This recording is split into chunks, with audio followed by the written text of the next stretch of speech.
Hello दोस्तों, welcome to my channel Joginder Pathshala 42।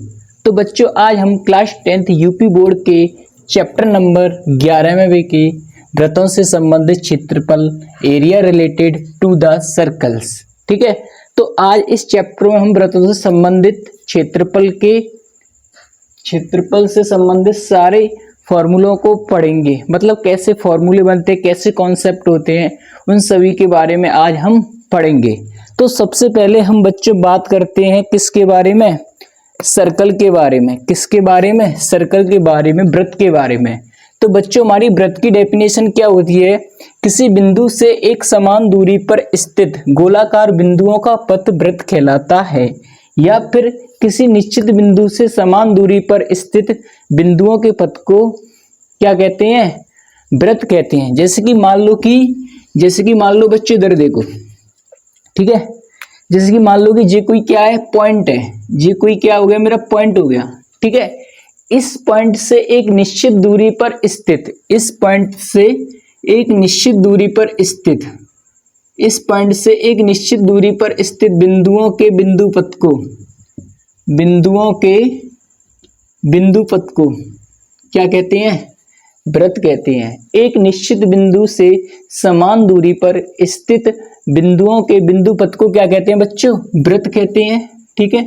मतलब कि ये वाली दूरी और ये वाली दूरी और ये वाली दूरी क्या होंगी? समान होंगी, ठीक है, ठीक है। तो मैं इस बिंदुओं को ऐसे मिला देता हूं। अगर मैं बिंदुओं को ऐसे मिलाता हूं तो मेरा बनकर क्या हो जाता है तैयार? एक सर्कल। क्या हो जाता है? सर्कल। क्या बनकर हो जाता है तैयार? एक सर्कल।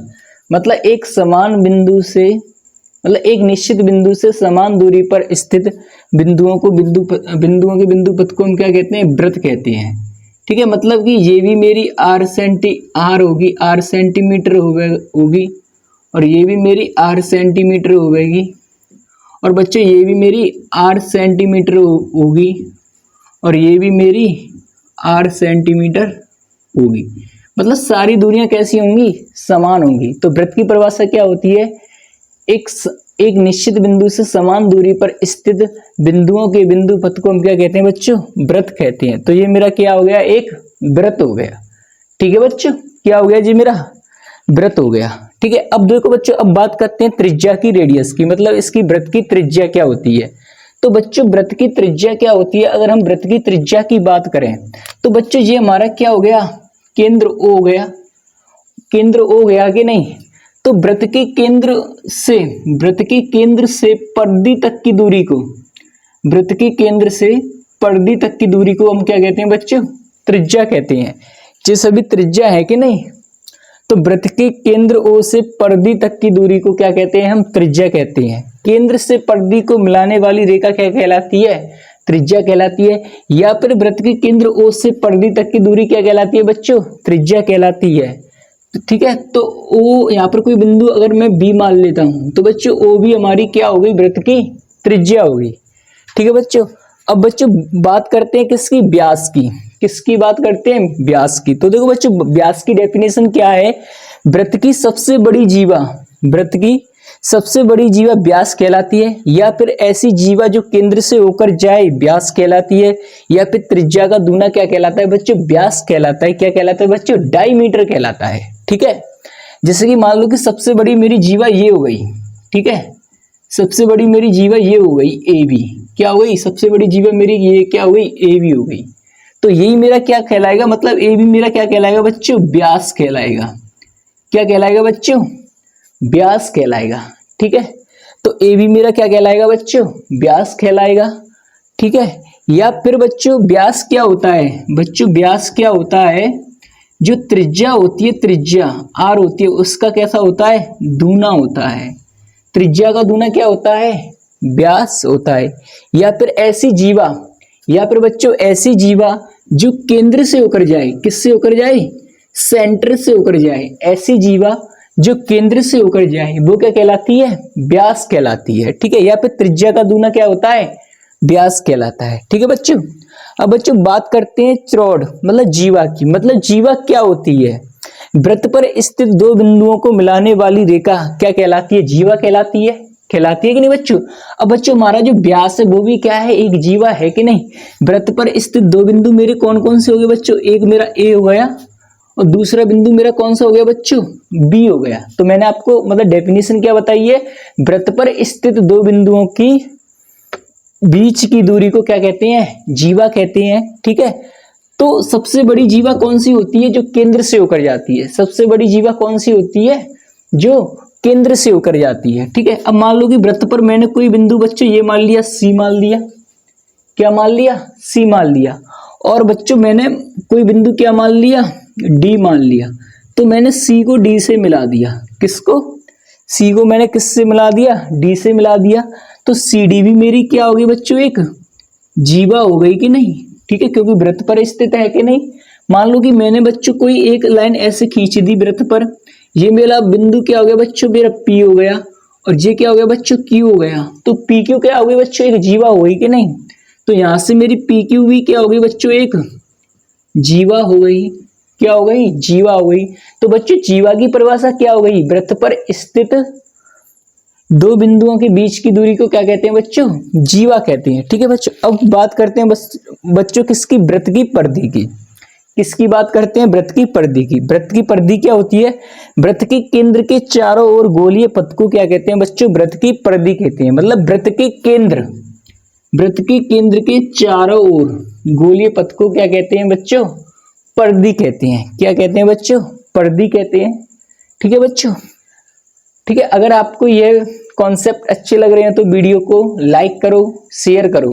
ठीक है, ठीक है। अब जो मैंने आपकी जो सारी डेफिनेशन थी वो मैंने इस व्हाइट बोर्ड पर लिख दी है, तो आप सारी उसका जो डेफिनेशन है उनका स्क्रीनशॉट ले सकते हैं। तो बच्चों स्क्रीनशॉट लो इसका। फिर मैं आपको इनके मतलब वृत्त का क्षेत्रफल क्या होता है, ठीक है, परिधि क्या होती है, त्रिज्या क्या होती है, उनके फॉर्मूले की बात करता हूं। ठीक है बच्चों, तो स्क्रीनशॉट लो इसका। स्क्रीनशॉट हो गया बच्चों। अब देखो बच्चों इनके फॉर्मूले की बात करते हैं हम।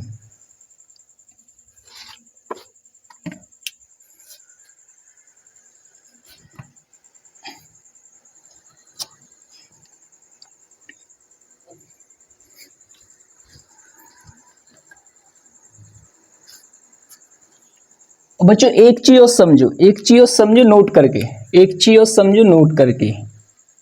ठीक है, नोट क्या है? एक वृत्त के अंदर अनंत तो त्रिज्याएं होती है और अनंती क्या होती हैं? व्यास होते हैं। ठीक है, एक वृत्त के अंदर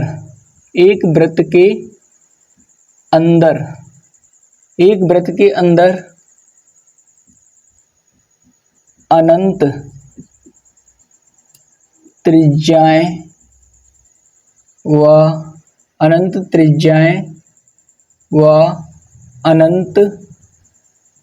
अनंत जीवाएं होती हैं।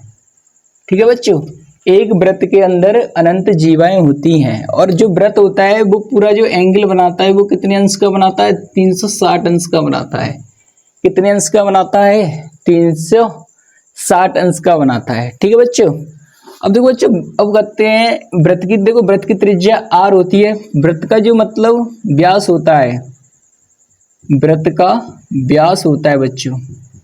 बच्चों व्यास क्या होता है? d बराबर होता है 2r। मतलब त्रिज्या का दूना क्या होता है बच्चों? व्यास होता है। ठीक है, अब बच्चों वृत्त के क्षेत्रफल की बात करते हैं। वृत्त का क्षेत्रफल, तो बच्चों वृत्त का क्षेत्रफल होता है पाई आर स्क्वायर। क्या होता है बच्चों? वृत्त का क्षेत्रफल पाई आर स्क्वायर।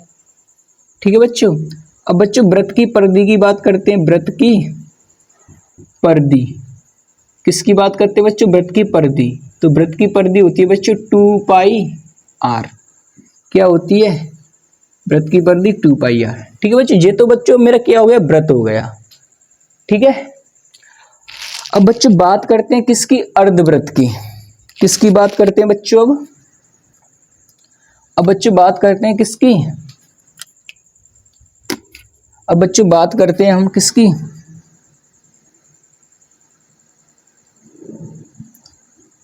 अर्धवृत्त, ठीक है। देखो बच्चों अर्धवृत्त क्या होता है, मतलब इसी का क्या कर दो बच्चों, आधा कर दो, क्या कर दो, आधा, ठीक है। ये मेरा क्या होता है, अर्धवृत्त होता है, ठीक है, ठीक है। तो अर्धवृत्त होता है। अब इसके अगर मैं फॉर्मूले की बात करूं, अगर इसके फॉर्मूले की बात करूंगा तो अब देखो बच्चों इसके अंदर ये क्या हो गया बच्चों मेरा, ये मेरा सेंटर O हो गया, ये मेरी रेडियस होगी यहाँ से यहाँ तक, और ये भी मेरी क्या होगी बच्चों, रेडियस होगी, ठीक है। ये 2 पॉइंट मान लो A और B, ये मेरा अर्धवृत्त हो गया। क्या हो गया बच्चों, ये मेरा अर्धवृत्त हो गया। क्या हो गया, अर्धवृत्त हो गया, ठीक है। अब बच्चों देखो अर्धवृत्त हो गया, तो अर्धवृत्त का क्षेत्रफल देखो बच्चों, अब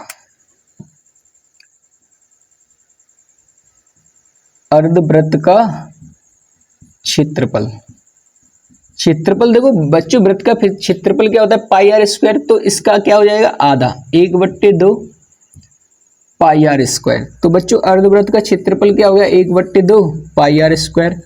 अब देखो बच्चों वृत्त की परिधि है तो इसकी भी कुछ ना कुछ परिधि होगी, तो बच्चों अर्ध वृत्त की परिधि, किसकी बात करें बच्चों, हम अर्धवृत्त की परिधि की बात करें, ठीक है।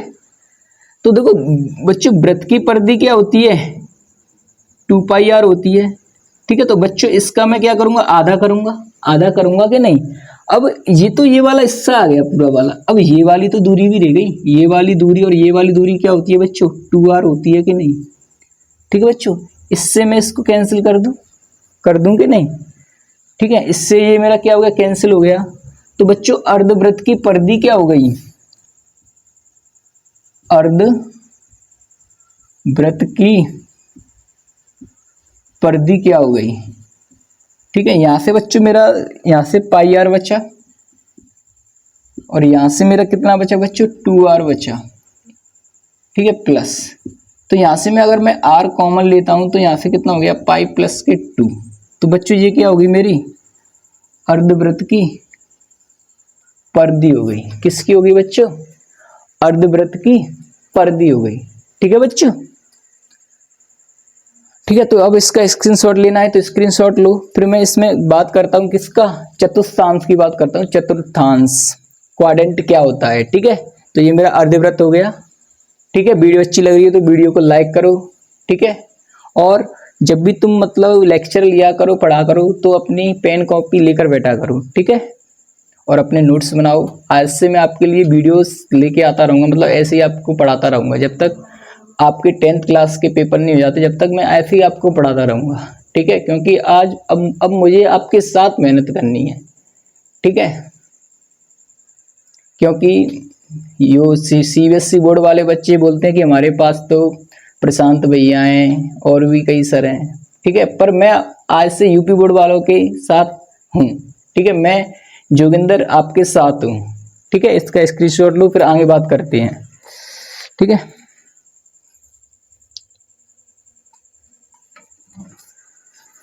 इसको रब करूं मैं,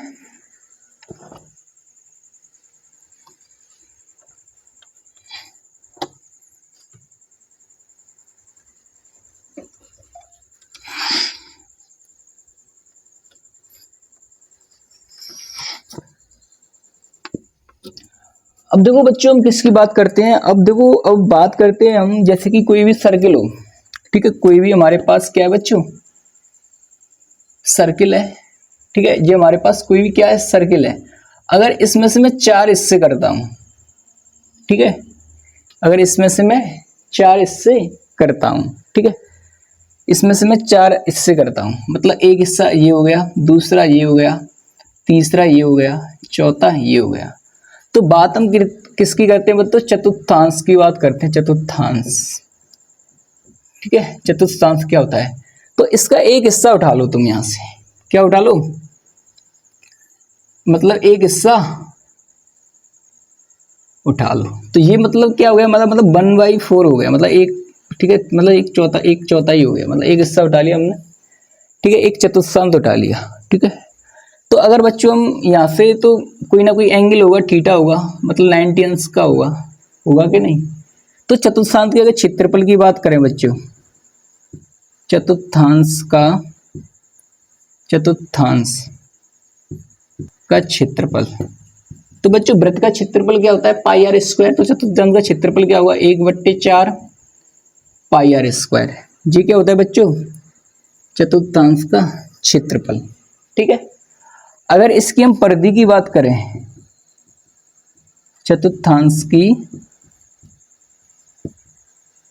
अगर हम परिधि की बात करें, ठीक है, तो वृत्त की परिधि क्या होती है बच्चों, 2 पाई आर होती है कि नहीं। वृत्त की परिधि क्या होती है, 2 पाई आर होती है। ठीक है, तो यहाँ पर मैं देखो अगर इसकी मुझे परिधि लिखानी है तो 2 पाई आर लिख दूंगा यहाँ। अब ये वृत्त का कितना मतलब कितने टाइम कितना गुना है, तो 1/4 गुना है, तो मैंने 1/4 लिख दिया। यहाँ कोई बिंदु ओ गया, तो ये भी तो मेरी रेडियस ही है बच्चों, और ये भी मेरी रेडियस है, ये भी तो काउंट होगी। आर और आर कितना हो गया बच्चों,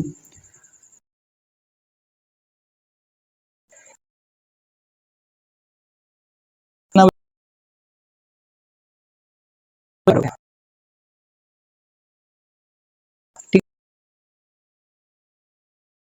है।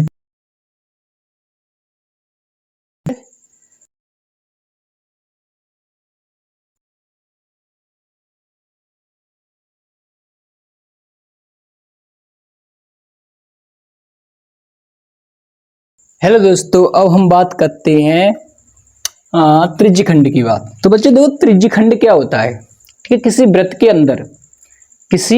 वृत्त के अंदर त्रिज्याओं और चाप द्वारा घिरे हुए भाग को हम क्या कहते हैं, त्रिज्यखंड कहते हैं। क्या कहते हैं, त्रिज्यखंड कहते हैं। जैसे कि बच्चों मैंने मान लिया कि मैंने आपका ये कोई सर्किल बना दिया, क्या बना दिया, सर्किल बना दिया।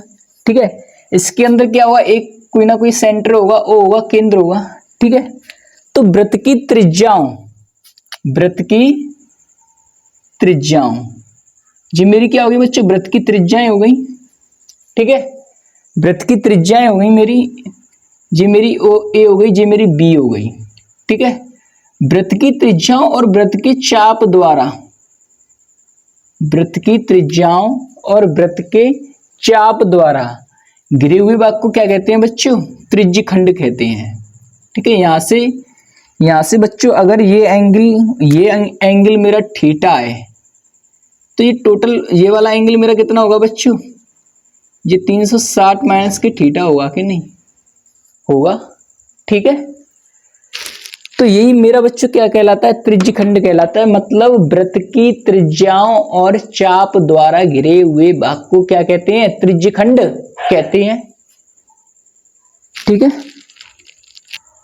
अब देखो बच्चों ये हो गया मेरा लघु त्रिज्यखंड,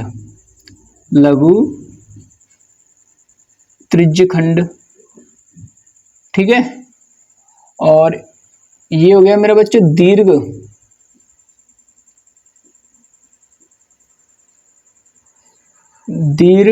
त्रिज्यखंड। ठीक है, मतलब ये वाला लघुचाप द्वारा घिरा हुआ हिस्सा है, तो ये क्या होगा, लघु त्रिज्यखंड होगा। और ये ऊपर वाला दीर्घचाप द्वारा घिरा हुआ है, तो वो मेरा क्या होगा, दीर्घ त्रिज्यखंड होगा कि नहीं। ठीक है, तो बच्चों अब देखो इसकी डेफिनेशंस की बात करते हैं। त्रिज्यखंड सेक्टर ऑफ सर्किल, वृत्तीय क्षेत्र का वह भाग जो दो त्रिज्या और संगत चाप से घिरा हो वृत्त का त्रिज्यखंड कहलाता है। वृत्त के अंदर दो त्रिज्यखंड होते हैं। वृत्त के अंदर, यहाँ पर एक लाइन है, वृत्त के अंदर दो त्रिज्यखंड होते हैं। ठीक है, एक तो मतलब ये वाला त्रिज्यखंड हो गया और दूसरा ये हो गया। ठीक है, मतलब लघु त्रिज्यखंड और दीर्घ त्रिज्यखंड। ठीक है, त्रिज्यखंड के संगत चाप को त्रिज्यखंड का चाप कहते हैं, मतलब कि ये वाला चाप। ठीक है, ये मेरा क्या है, चाप है। ठीक है, अब बच्चों हम देखो त्रिज्यखंड की चाप की लंबाई।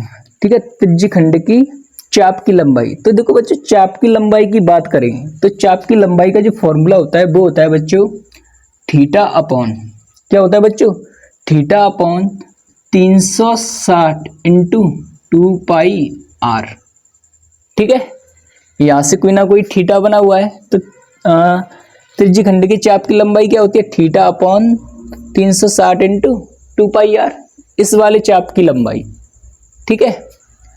और त्रिज्य खंड का जो क्षेत्रफल होता है, ठीक है, त्रिज्य खंड का क्षेत्रफल होता है वो क्या होता है बच्चों, वो होता है बच्चों थीटा अपॉन 360, थीटा अपॉन 360। और वृत्त का क्षेत्रफल क्या होता है बच्चों, टू मतलब पाई आर स्क्वायर होता है।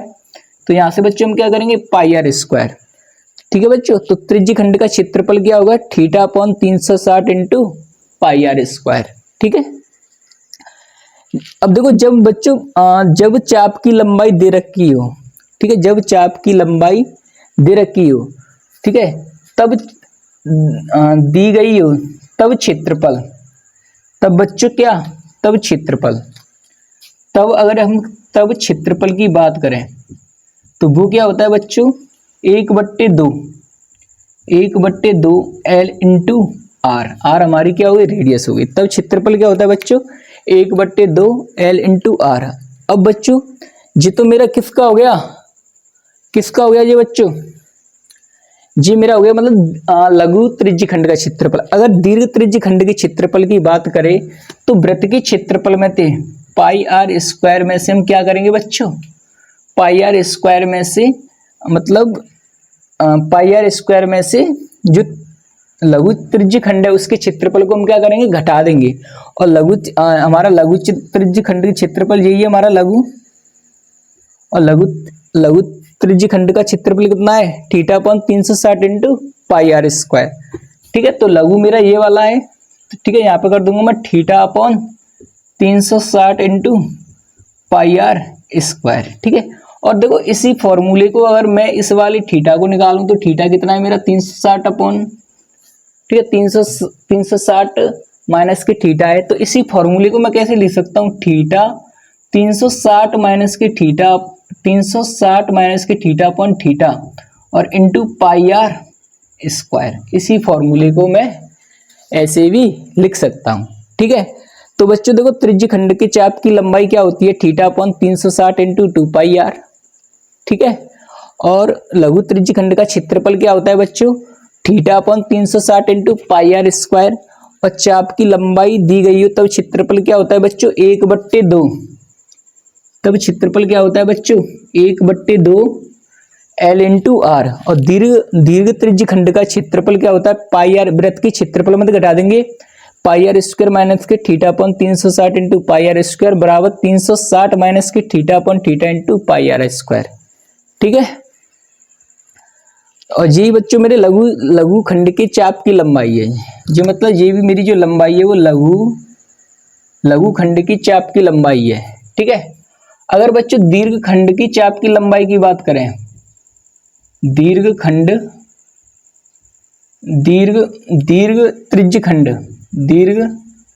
त्रिज्य खंड चाप की अगर हम लंबाई की बात करें, चाप दीर्घ खंड चाप की बात करें तो ऊपर वाला एंगल कितना है, 360 माइनस के थीटा, 360 माइनस के थीटा, ठीक है, 360 माइनस के ऊपर वाला एंगल निकालेंगे और बट्टे में क्या करेंगे बच्चों, 360 ही करेंगे, क्या करेंगे, 360 ही करेंगे। यहाँ क्या करेंगे बच्चों,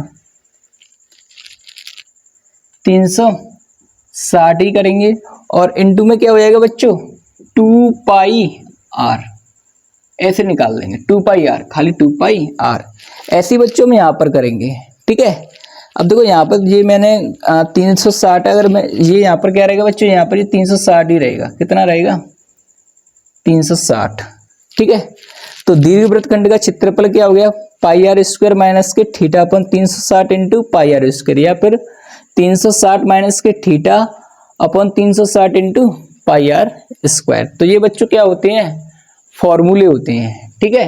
तो इन फॉर्मूलेस में आपको कुछ देखो सवाल करके बताता हूँ, जैसे कि कोई भी एग्जाम्पल ले लो, आप कोई भी एग्जाम्पल ले लो, ठीक है। अब मान लो कि यही दे रखा है, ठीक है, ये वाला दे रखा है। अब ये मान लो कि कितने अंश का है, ये मान लो कि 60 अंश का दे रखा है और इसकी रेडियस कितनी है, 4 सेंटीमीटर है, ठीक है। मान लो कि थीटा बराबर कितना है, 4 सेंटीमीटर, और रेडियस कितनी है, रेडियस कितनी दे रखी है बच्चों, रेडियस 7 मान लो, 7 सेंटीमीटर मान लो, तो कैलकुलेशन आसान हो जाएगी। रेडियस भी हमारी 7 सेंटीमीटर दे रखी है और आर कितना दे रखा है बच्चों हमारा, गलत हो गया बच्चों, हमारी जो रेडियस दे रखी है वो दे रखी है 7 सेंटीमीटर, ठीक है। और थीटा मान लो कि हमारा कितना दे रखा है 60 सेंटीमीटर, वो 60 अंश, ठीक है, ठीक है, ठीक है।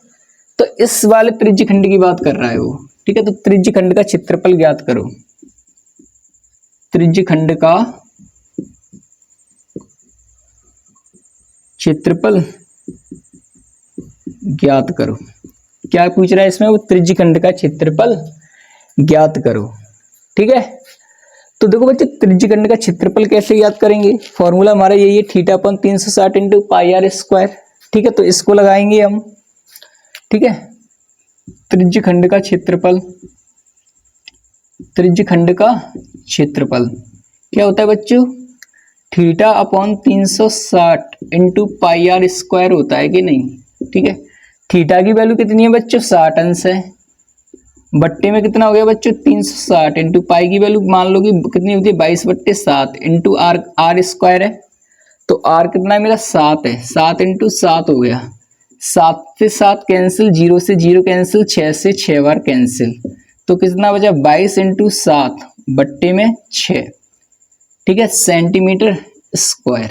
तो ये क्या हो गया, लघु त्रिज्य खंड का क्या हो गया बच्चों क्षेत्रफल। ऐसे हम न्यूमेरिकल्स, ऐसे हम क्या करते हैं, क्वेश्चन सॉल्व करते हैं, ठीक है। तो अगली क्लास में मैं इसके कुछ क्वेश्चन लेके आऊंगा, मैं उसमें और ज्यादा क्वेश्चन सॉल्व करा दूंगा, ठीक है। तो ये क्या होता है मेरा, मतलब ऐसे हम सवालों को करते हैं, ठीक है। अब ये फॉर्मूले हो गए तुम्हारे, ठीक है। ये एक फॉर्मूला आपका ये हो गया और एक फॉर्मूला आपका ये हो गया, ठीक है, और एक फॉर्मूला आपका ये हो गया और एक फॉर्मूला बच्चों आपका ये हो गया, ठीक है। तो इसका स्क्रीनशॉट लेना हो तो स्क्रीनशॉट लो, फिर आगे बात करते हैं, वृत्तखंड की बात करते हैं, ठीक है। स्क्रीनशॉट लो इसका। तो हेलो बच्चों, अब हम बात करते हैं वृत्त का वृत्तखंड, मतलब वृत्त का वृत्तखंड क्या होता है, ठीक है। वृत्त का मतलब हिस्सा एक, ठीक है। तो वृत्त का वृत्तखंड क्या हुआ, एक जीवा और उसकी संगत जो चाप होता है उसके द्वारा घिरे हुए भाग को हम क्या कहते हैं, वृत्त का वृत्तखंड कहते हैं। जैसे कि मान लो कि बच्चों मेरा कोई क्या हो गया, मेरा ये क्या हो गया बच्चों, कोई सर्किल हो गया, क्या हो गया, सर्किल हो गया, ठीक है बच्चों। मेरा क्या हो गया, कोई मेरा कोई क्या हो गया बच्चों, सर्किल हो गया, ठीक है, सर्किल हो गया। तो बच्चों देखो, वृत्त की जीवा और उसके संगत चाप के घिरे हुए भाग को हम क्या कहते हैं, वृत्तखंड कहते हैं, ठीक है। मान लो कि ये कोई जीवा हो गई ए क्या हो गई मेरी, जीवा हो गई ए बी क्या हो गई, जीवा हो गई, ठीक है। तो जीवा और उसके संगत चाप के द्वारा, उसकी संगत चाप के द्वारा यही तो भाग गिर रहा है मेरा, यही वाला भाग तो गिर रहा है, ये वाला भाग गिर रहा है कि नहीं, ठीक है। एक ये वाला भाग गिर रहा है और एक ये ऊपर वाला भाग गिर रहा है कि नहीं बच्चों। तो बच्चों इसको बोलेंगे हम लघु वृत्तखंड, इसको क्या बोलेंगे बच्चों, लघु वृत्तखंड बोलेंगे। और इस ऊपर वाले को क्या बोलेंगे बच्चों, दीर्घ वृत्तखंड। क्या बोलेंगे बच्चों, दीर्घ वृत्तखंड। इसको क्या बोलेंगे बच्चों, दीर्घ वृत्तखंड बोलेंगे, ठीक है। तो लघु चाप द्वारा जो वृत्तखंड, जो मतलब वृत्त का भाग गिरा होता है उसे लघु वृत्तखंड कहते हैं। दीर्घ चाप द्वारा गिरा हो उसे क्या कहते हैं, दीर्घ वृत्तखंड कहते हैं, ठीक है बच्चों। तो एक वृत्त के अंदर दो वृत्तखंड होते हैं, एक लघु वृत्तखंड होता है और एक दीर्घ वृत्तखंड होता है। अब देखो बच्चों, वृत्तखंड, वृत्त का वृत्तखंड, अगर इसकी डेफिनेशंस की बात करते हैं, वृत्तीय क्षेत्र का वह भाग जो एक जीवा और संगत चाप के बीच के घिरे हुए भाग को वृत्त का वृत्तखंड कहते हैं। वृत्तखंड दो प्रकार के होते हैं हमारे, लघु वृत्तखंड और दीर्घ वृत्तखंड। लघु वृत्तखंड का क्षेत्रफल और दीर्घ वृत्तखंड का क्षेत्रफल। अब देखो बच्चों, लघु वृत्तखंड का क्षेत्रफल हम कैसे निकालेंगे, जैसे कि मान लो कि यहाँ पर मेरा कोई क्या हो गया बच्चों, यहाँ पर कोई मेरा एक सेंटर हो गया, यहाँ से ये क्या होगी बच्चों, रेडियस हो गई मेरी, ठीक है। ये मेरी आर होगी बच्चों और ये भी मेरी क्या होगी बच्चों, आर होगी। यहाँ से कोई ना कोई एंगल होगा थीटा, कोई ना कोई एंगल होगा कि थीटा होगा कि नहीं, इसको मैं ओ मान लूँ, ठीक है। तो एक पूरा ट्राइंगल बन गया कि नहीं। तो बच्चों अगर मैं लघु वृत्तखंड का क्षेत्रफल निकालूंगा तो क्षेत्रफल कैसे निकलेगा, तो लघु त्रिज्य खंड के क्षेत्रफल में से लघु त्रिज्य खंड का क्षेत्रफल, ठीक है, लघु त्रिज्य खंड का क्षेत्रफल माइनस त्रिभुज AOB का क्षेत्रफल, माइनस त्रिभुज AOB का क्षेत्रफल। कहने का मतलब ये है कि अगर लघु वृत्तखंड का क्षेत्रफल निकालना है तो उस त्रिज्य खंड में जो त्रिभुज बनना है, भाई ये वाला एक त्रिज्य खंड हो गया और इस त्रिज्य खंड में जो त्रिभुज बनना है तो इस वाले हिस्से को उठा देंगे तो मैं ये तो बनेगा, नीचे वाला लघु वृत्तखंड बनेगा कि नहीं।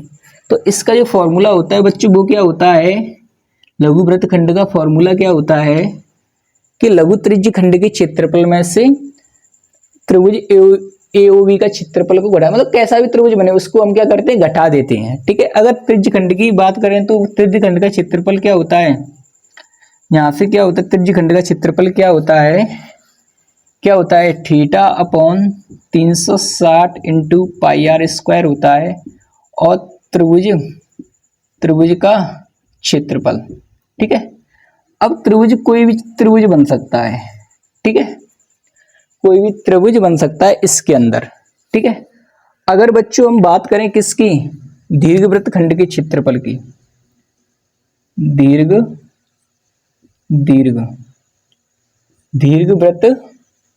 दीर्घवृत्त खंड अगर हम क्षेत्रफल की बात करें, अगर हम बच्चों किसकी बात करें, दीर्घवृत्त मतलब बड़े वाले की बात करें तो इसमें क्या करते हैं बच्चों, अगर इस पूरे वृत्त के क्षेत्रफल में से अगर इस पूरे वृत्त के क्षेत्रफल में से अगर मैं ये वाला हिस्सा घटा दूं, अगर ये वाला हिस्सा हटा दूं तो ये लघु मतलब दीर्घ वाला बचेगा कि नहीं, मतलब वृत्त के क्षेत्रफल में से मैं लघु वृत्त खंड के क्षेत्रफल को घटा दूंगा तो दीर्घ वृत्त खंड का क्षेत्रफल बचेगा कि नहीं, ठीक है। तो दीर्घ वृत्त खंड का क्षेत्रफल क्या हो गया बच्चों, वृत्त का क्षेत्रफल क्या हो गया बच्चों, वृत्त का क्षेत्रफल माइनस क्या हो गया बच्चों, लघु वृत्त खंड का क्षेत्रफल, लघु वृत्त खंड का क्षेत्रफल, ठीक है। तो इसको हम इस कॉन्सेप्ट से मतलब निकाल सकते हैं, मतलब वृत्त का क्षेत्रफल माइनस लघु वृत्त खंड का क्षेत्रफल। अब देखो बच्चों इसके अंदर मतलब ये ट्राइंगल बना हुआ है, ठीक है, तो ये ट्राइंगल कोई भी ट्राइंगल हो सकता है, ठीक है, समकोण भी हो सकता है, मतलब समबाहु त्रिभुज भी हो सकता है, ठीक है। तो देखो अगर थीटा बराबर, इसमें इम्पोर्टेंट चीज लिख लो इसमें, ठीक है, इम्पोर्टेंट लिख दो, मतलब अगर इसके अंदर कोई भी अगर ट्राइंगल बनता है, अगर बच्चों अगर थीटा बराबर 90 अंश हो तब एरिया ऑफ ट्राइंगल का क्षेत्रफल क्या होगा, 1/2 आधार इंटू ऊंचाई, ठीक है, मतलब बेस इंटू हाइट, ठीक है। अगर थीटा बराबर 60 अंश हो, ठीक है, तब एरिया होगा, ठीक है, 60 अंश हो तब एरिया ऑफ ट्राइंगल क्या होगा, area of triangle 3/4 R square, ठीक है, 3/4 आर स्क्वायर क्या होगा बच्चों, 3/4 आर स्क्वायर। अगर बच्चों थीटा बराबर एनी एंगल हो, मतलब कोई भी कोण हो, एनी एंगल मतलब कोई भी कोण हो, अगर थीटा बराबर 60 है तो 3/4 आर स्क्वायर है, थीटा बराबर 90 है तो 1/2 आधार इंटू ऊंचाई। अगर थीटा बराबर एनी एंगल मतलब कोई भी एंगल हो तब एरिया ऑफ ट्राइंगल क्या होगा R square sine theta by 2 into cos theta by 2, तब ये वाला फॉर्मूला लगेगा, ठीक है। तो बच्चों ये वेरी वेरी इंपोर्टेंट है, ठीक है, इसको नोट कर लो, ठीक है। अगर थीटा बराबर 90 अंश हो तो एरिया ट्राइंगल का एरिया क्या होगा, 1/2 आधार इंटू एच। अगर थीटा बराबर 60 अंश हो तो एरिया क्या होगा, 3/4 आर स्क्वायर। अगर थीटा बराबर कोई भी एंगल हो तो एरिया क्या होगा, R square sine theta by 2 into cos theta by 2। तो ऐसे क्या होते हैं हमारे वृत्तखंड के क्षेत्रफल, इस आधार पर हम निकाल सकते हैं। तो बच्चों अगली क्लास में मैं इसके बेहतरीन क्वेश्चन लेके आऊंगा जो कि बोर्ड्स एग्जाम में बार बार पूछे गए हैं, उन क्वेश्चनों को लेके आऊंगा। अगर आपको ये वीडियो, अगर ये लेक्चर आपको अच्छा लगा हो तो इस वीडियो को, इस लेक्चर को लाइक करें, शेयर करें अपने दोस्तों के पास, ठीक है, और इस चैनल को सब्सक्राइब करें, ठीक है। मिलते हैं अगली वीडियो में बेहतरीन क्वेश्चनों के साथ, ठीक है। आज के लिए इतना ही काफ़ी। जय हिंद, वंदे मातरम।